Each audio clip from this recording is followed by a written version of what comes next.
What is going on, everybody? I am here at BTC Prague, and we are bringing you another episode of Why Are We Bullish? Of course, on the go. A little hard to do live panels, but I was able to corner a couple people for some one-on-one conversations to ask them why they are bullish. So without further ado, we're going to be diving into that. Of course, like, subscribe, share, all those things super important in getting this content in front of more eyeballs.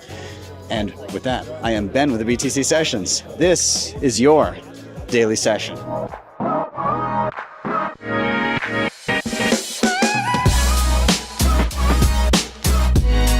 HODL the Bitcoin. Bitcoin Well is on a mission to enable independence by being one of the easiest and quickest ways to purchase Bitcoin in Canada and the US. The best part about it, every buy goes directly into your own self-custody. They never hold your coins. You can add a Bitcoin address as part of onboarding. There's a transparent 1% spread, no hidden fees, no withdrawal fees. Plus they have KYC free sells and bill payments on their website. They're also a publicly traded company under the ticker BTCW on the TSXV. Check them out over at bitcoinwell.com. Check out my full tutorial on how to use them, and you can check out the links in the show notes down below and sign up today. CoinKite.com has some of the best hardware on the market today to secure your Bitcoin. The Cold Card Q is an absolute powerhouse and is my daily driver. And on top of this, they have plenty of other goodies, including the Mark IV, the Tap Signer, Open Dimes, the Block Clock, and much more. If you head over to their website, make sure you use code BTC Sessions at checkout to get a nice discount. Links are in the show notes down below. All right, man. How's it going? Good. Good. Awesome. Let's do it. Well, we're here in BTC Prague, and I'm doing Why Are We Bullish on the road, and we just saw each other in Montreal for a Bitcoin Canadian Bitcoin conference, but it's about time that you're on the show, so I figured let's start with an intro. Who are you? What do you do? So I'm Sun. I'm also a YouTuber. I'm super deep into privacy and security. And I've created a channel that teaches people about reclaiming one's privacy. And obviously I didn't want to monetize true advertising because that's like, so I ended up getting into Bitcoin and then discovering self-custody because that's the right way of doing it. And obviously the rabbit hole is deep and I don't think I've ever resurfaced fully since. I would say, yeah. That happens. And here we are. Yeah, man. I feel like I'm going to be running into you a lot, probably. I'm guessing, yeah. Yeah. Well, that's awesome, man. Well, why are we bullish? Typically, I leave it to the guest and I posit them a very simple question. Exactly that. Why are you bullish? What is exciting to you in and around Bitcoin? And so I guess I'll ask you the question, why are you bullish? What's top of mind? What's interesting to you right now? Yeah, I can answer this from two angles. I'll answer it from the lens of privacy.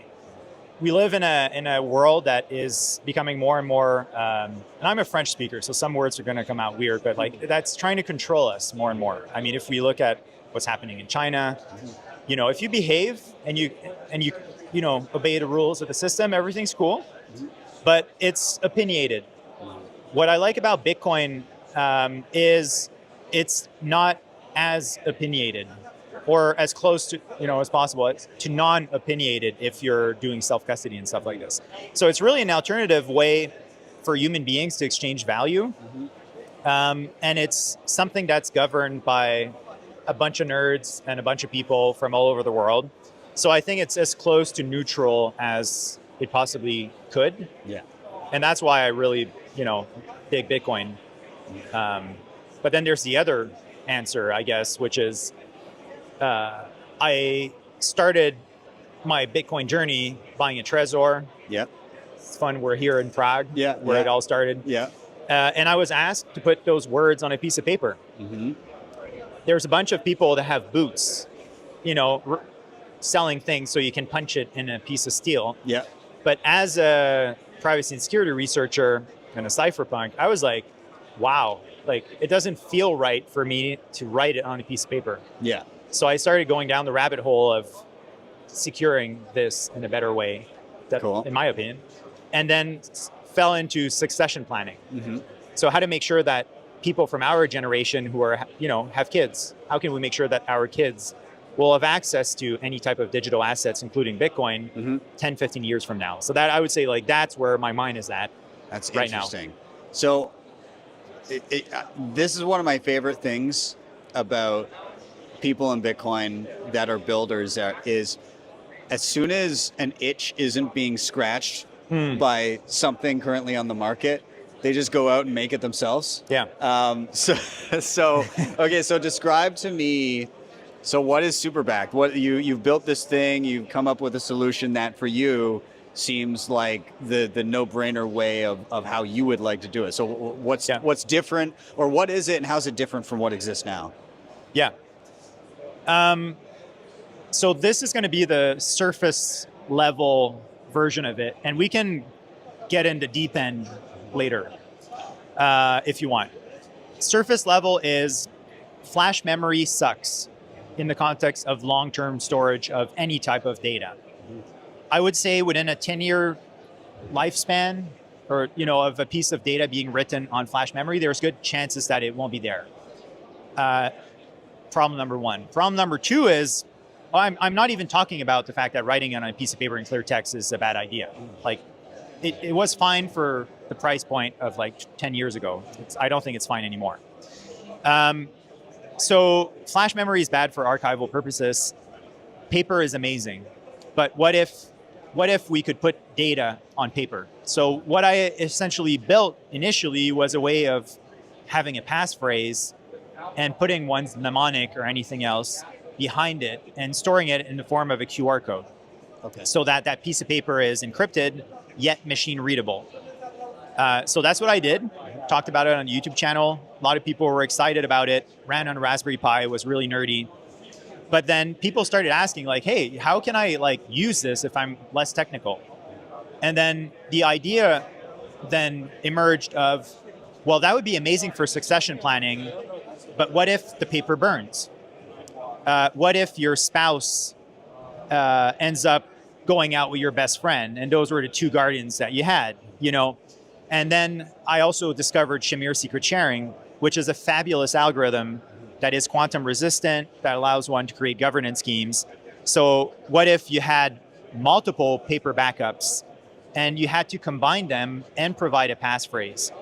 What that means is what we call super custodians, friends, family, very trusted people, but that might not be trusted 5-10 years from now.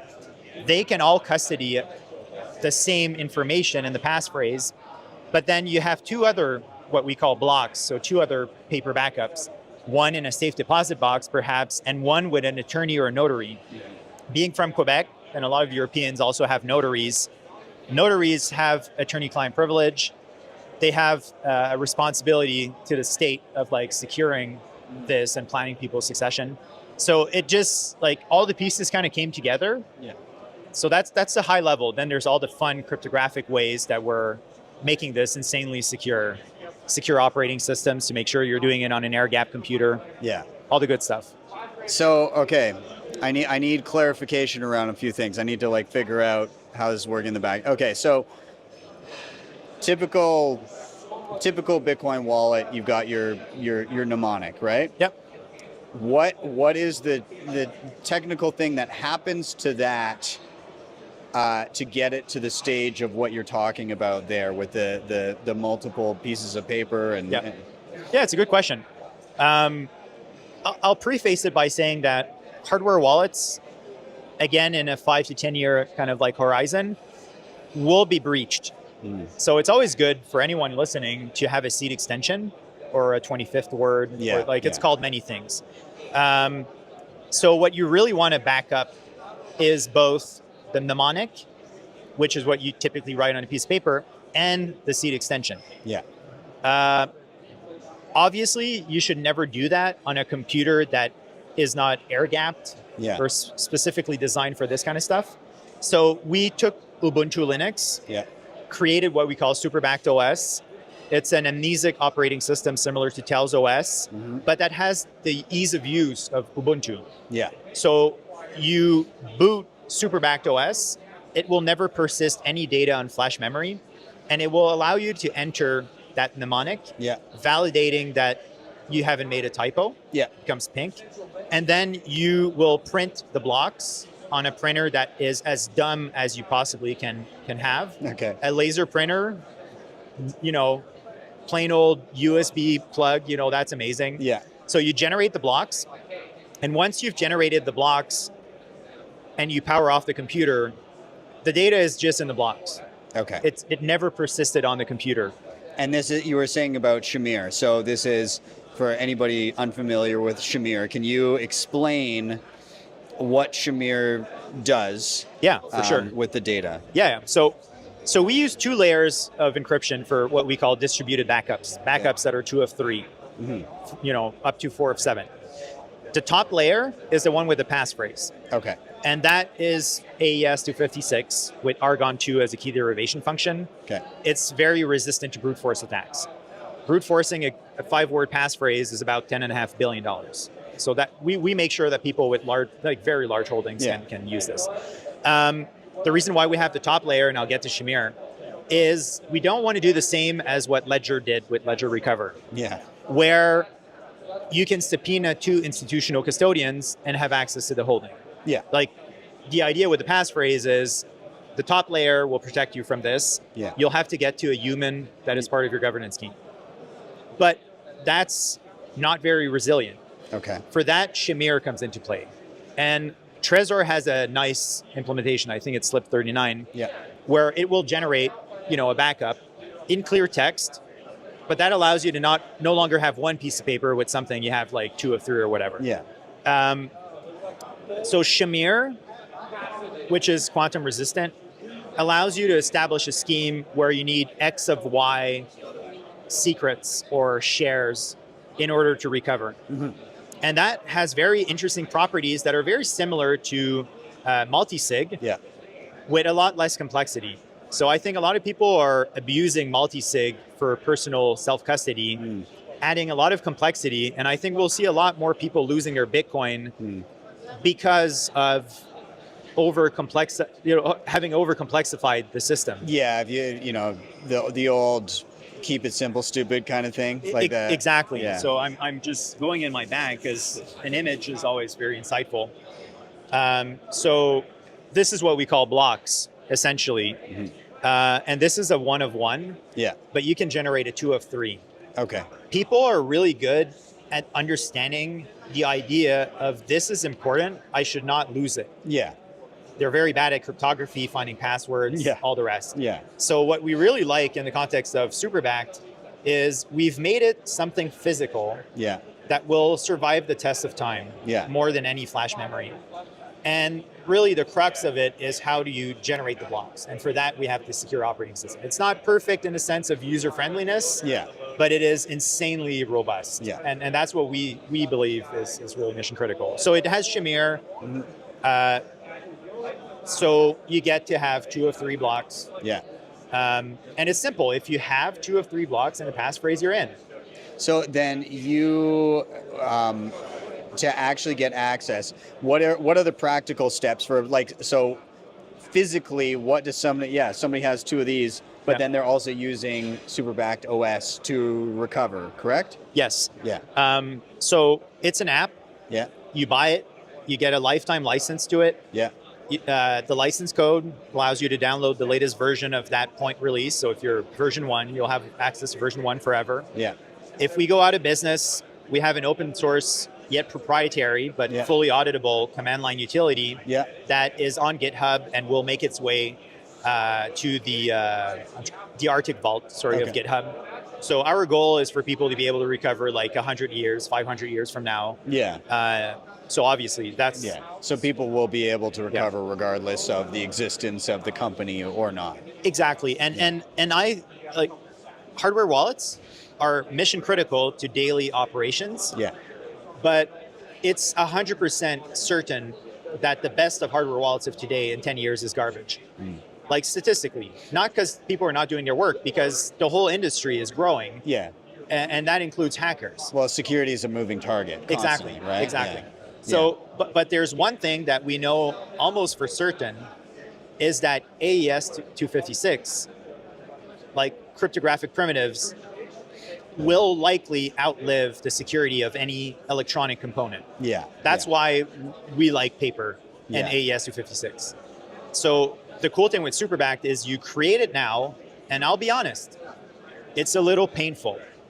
There's a learning curve. It happens.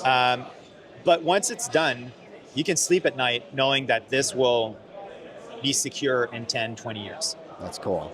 So, okay, somebody's curious about this. They want to check it out. Where are they looking? What are they doing? Yeah, for sure. Superbacked.com. Cool. So not super baked, Yeah. which is fun. Yeah. Superbacked.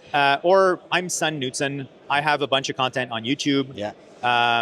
And yeah, either will kind of point you towards Superbacked, and always ask questions. Be curious. Like, don't just use something like this. Yeah. It's worth investing the time. I think, and I'll like pull out of Superbacked specifically. I really think that in the whole Bitcoin ecosystem right now, like the idea of worrying about our like Bitcoin 10 years from now is something people don't talk about enough. Like most Bitcoin forever lost are lost because of human error. Yeah. Like not because of some evil scheme and an attacker. Yeah. So people should worry about this. Like it's like having a will is something that you kind of have to plan ahead. And Superbacked is kind of like our attempt at helping people solve that problem. But I'm hoping many more enter that market, and I don't think punching it in a seed plate will do it. So, yeah, I'm just excited to be able to give back to the ecosystem through this project. That's awesome. I'm going to have to do some playing around and learning, but and we got to get you on an actual panel where there's multiple, because it's really fun to come hang out on a Friday sometimes. So I'd love that. I would love to have you on, but I'm very appreciative that we found some time to come over here and chill and chat for a little bit. So dude, it's good to see you. Well, yeah. Awesome. Well, cheers. I'll have his handle down in the show notes and links so you can check out everything Son's up to. Thanks, man. Cool. Thanks, man. All right. We're here at BTC Prague. This is our first time meeting. Do you want to give yourself a little intro for people who don't know who you are? Maybe I should. So people usually introduce me as a Swedish Bitcoin influencer. So I guess that's where I am. I make videos on TikTok and I'm now on Twitter as well. Except that I'm a board member of the Swedish Bitcoin Association. That's awesome. You are influencing me a lot right now. I'm very influenced. So this is a short one because you've got to run. You got something to see. But I wanted to get your reason. I do a weekly show called Why Are We Bullish? And that can take many forms. But the general question is, why are you bullish? What are you excited about in Bitcoin right now? The outcome of it. Like, yeah, I feel like it's a lot of things happening in the world right now. And I don't know, I just have the feelings that a lot of things going to change, especially if you look at what's happening in the world. I just have the feeling that Elon Musk once said that people don't like change, but you need to embrace change if the alternative is a disaster. So, like, we will see a future with Bitcoin whether we like it or not. The disaster is upon us, but the positive change is also here too. Yeah, I'll say that. Awesome. All right. Well, thanks for the brief Why Are We Bullish. I appreciate it. DEBIFI.com allows you to borrow against your Bitcoin in a non-custodial way. Collateral is held in a 3 of 4 distributed multi-sig with trusted parties. It provides institutional liquidity providers, loan periods of up to 5 years with flexible conditions and the best rates. And best of all, no rehypothecation of your funds. If you want to check them out today, head over to DEBIFI.com or hit the link in the show notes down below. All right, man. How are you? I'm doing pretty well. How are you guys? It's good to see you. I'm good. I'm excited to be back in Prague. We saw each other here last year. We did. I bought your book along with a number of consensus books. Yes. My suitcase was very heavy. Congratulations. Yeah. And I figure let's start with a little intro for anybody unfamiliar. Who are you? What do you do? My name is Ioni Appelberg. I am a medical doctor, author, and YouTuber, and I am the author of Abundance Through Scarcity, which we are releasing in a second edition today. It looks nice. It looks really good. It looks really good, doesn't it? Yeah, a much needed touch-up. I've gone deeper into certain ideas and expanded them, and then I have reworked the entire packaging of the ideas as well. Gone over the language quite a bit as well, just to simplify it and make it more accessible. It just feels much more mature now. And once again, I've got to say that the cover art is epic. It's beautiful. Yes, very happy with it. Yeah, it's fantastic. So, well, you know, this is, I'm on the go, I'm here in Prague, this is Why Are We Bullish? Harder to pull together panels while I'm on the road, but with that comes the ability to sit down and just get, you know, short one-on-ones with people. And I like this format. Yeah, this is good. it's nice. It's fun, and I get to kind of just like actually touch base and just do a little back and forth. So, I mean, I know it's a super broad question whenever I ask somebody why they're bullish, what they're excited about in Bitcoin, but you know, you have a unique way of looking at the world, and you know, I'm always curious to hear your insight. So, what's currently top of mind for you? What are you currently excited about in and around Bitcoin?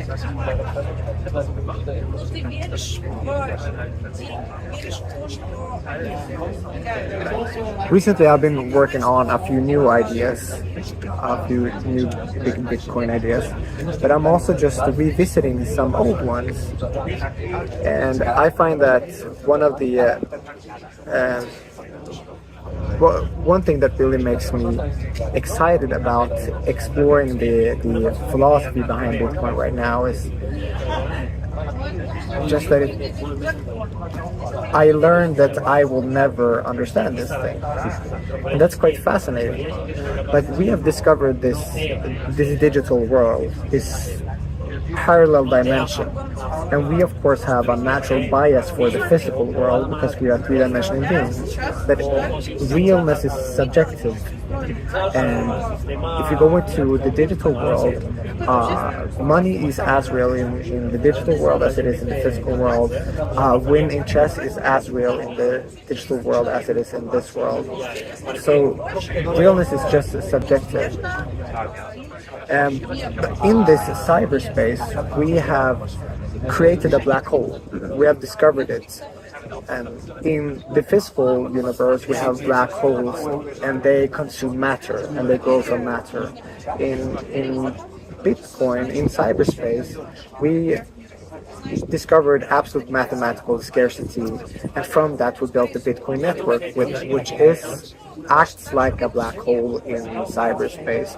Any electricity, any energy that crosses its event horizon will stay in Bitcoin forever, contributing to its size, its strength, its security. And what I find very interesting is that what really makes me bullish is that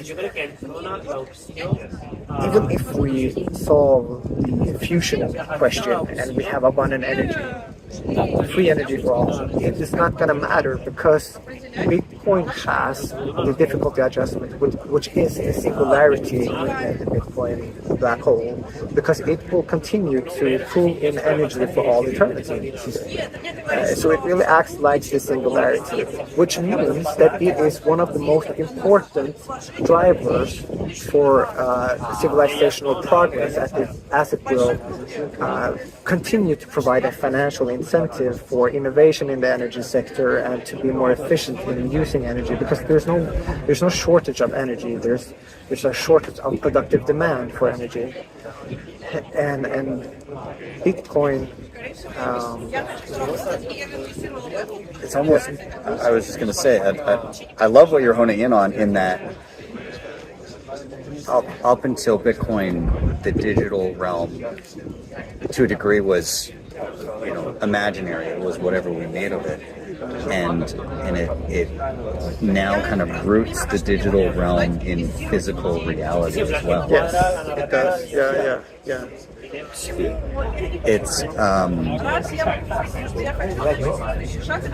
I like the idea of this, like your black hole pulling real world energy into a digital realm for the rest of eternity. Yeah, if we want to evolve as a civilization, we have to consume more energy, not less. There's this.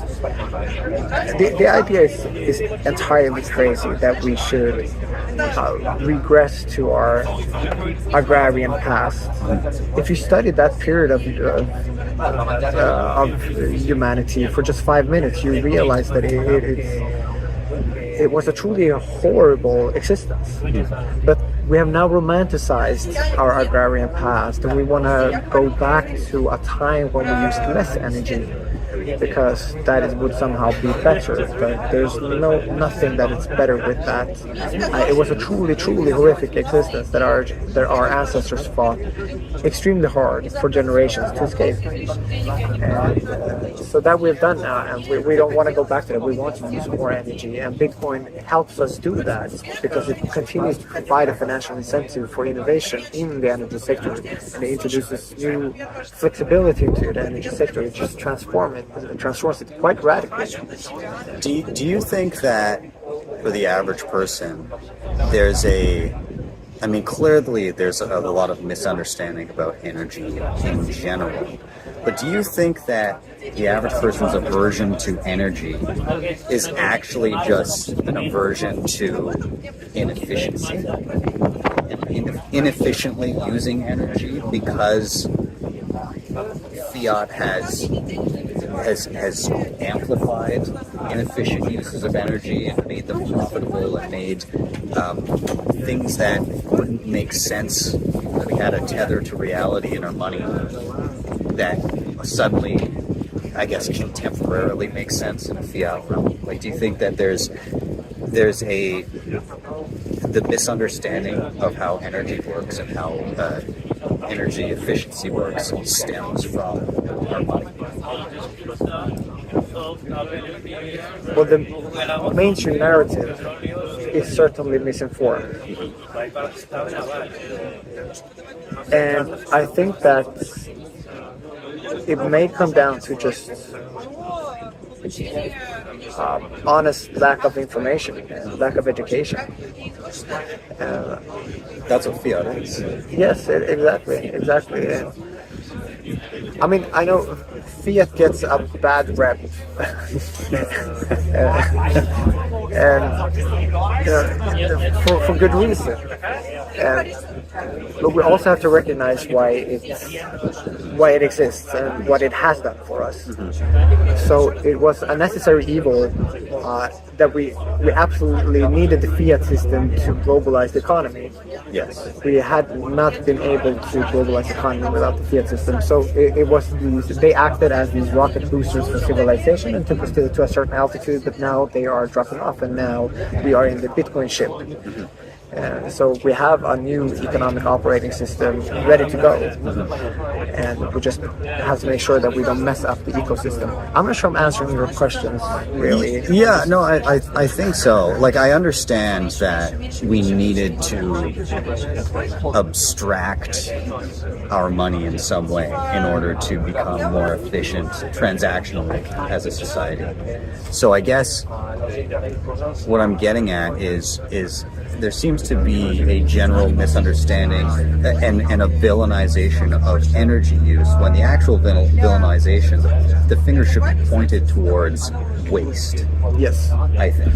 Yes. It's commercialism. Yeah.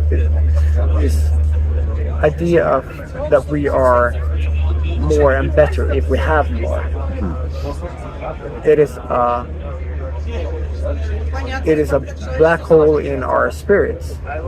We are not spiritually enlightened enough to not live with the consumption. And for me, it feels like the constant consumption, in a way, yes, like it is taught and it is necessitated in terms of we need to constantly be consuming to prop up this beast that is our current monetary system, but it's also in that that system encourages the creation of goods and services that are lesser than and don't fulfill us to the point where you can just buy a thing and have it last the rest of your life or fix it if it breaks. It's let's get the thing and then replace it with the next thing and the next thing and the next thing, and people no longer just get a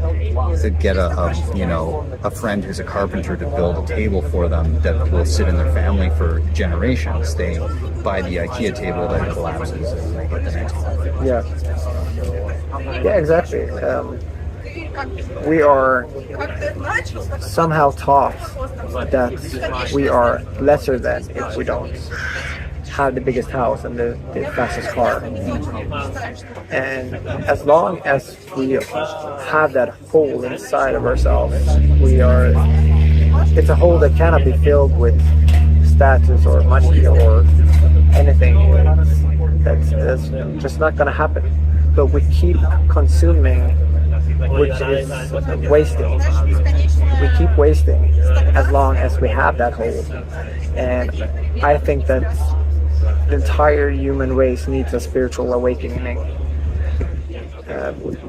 for us to stop consuming. And I think Bitcoin is a bridge to that metacognition and radical self-alignment needed to actually fill your cup so that you don't feel that you need to consume to be whole, but that you can actually give because you are whole. How do you see this playing out over time?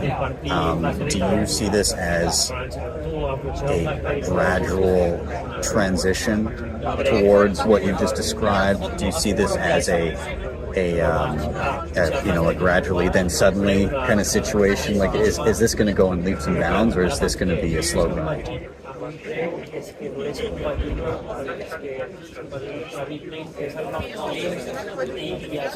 There is a concept in biology called punctual equilibrium, I think, which basically looks at evolution not as a linear process, because evolution is not linear. It may, if you look at a long enough, if you look at a time,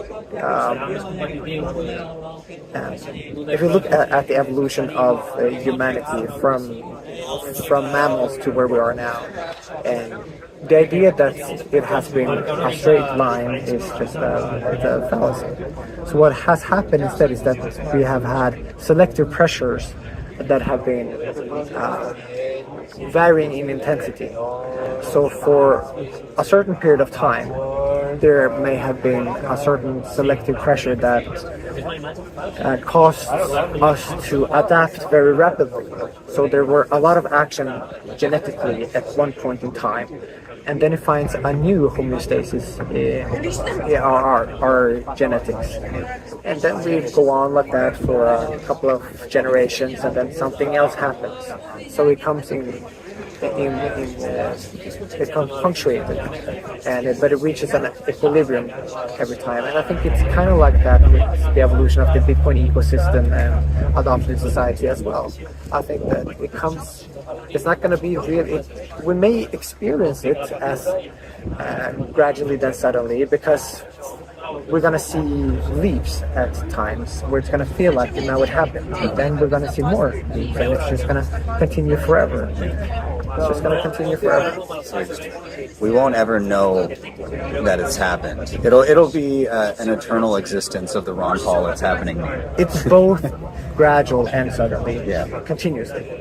Yeah, I guess because humanity will always reach that next hurdle. Will always, and as long as humanity exists, it will constantly be reaching to be more efficient, I suppose, as you've been saying. Well, that's exciting. So if you could kind of, I guess, sum up the general idea, it's that this marriage of the digital and the physical is thrusting us into a new age of efficiency and thus, spurts of exponential growth as a society and as a civilization.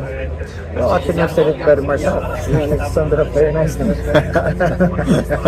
Well, I love this. Again, every time I chat with you, I always feel like my brain grows a little bit. So It's a very nice thing to say. I really appreciate it. Where can people find your book then? On Amazon, it's Abundance Through Scarcity, Ioni Appelberg, Abundance Through Scarcity on Amazon, and BitcoinBook.shop. And where can people find you? I'm on X, Ioni Appelberg. I am on Nostr, but it's not working really very well for me. I don't know why. So I'm still a noob on Nostr, but I'm getting there. And then of course YouTube. I have a YouTube channel where I make whiteboard explaining videos about Bitcoin. I love it. Well, dude, thank you for chatting. Really appreciate it. Really good to see you again as well. Good to know. Thank you guys so much for watching. As always, please do like, subscribe, share. All those things super important, getting this content in front of more eyeballs. If you want to help the show in another way, you can hit up the previously mentioned sponsors in the show notes down below. And if you're sorting through the tutorials on the channel, you need a little bit of extra hand-holding, reach out to my team over at bitcoinmentor.io. They can help you through with one-on-one sessions, helping you through wallets, hardware, multi-sig, nodes, you name it, they got it. So bitcoinmentor.io. With that, I'm out. Have yourselves a wonderful day or evening, wherever you may be. See you guys next time for your daily session.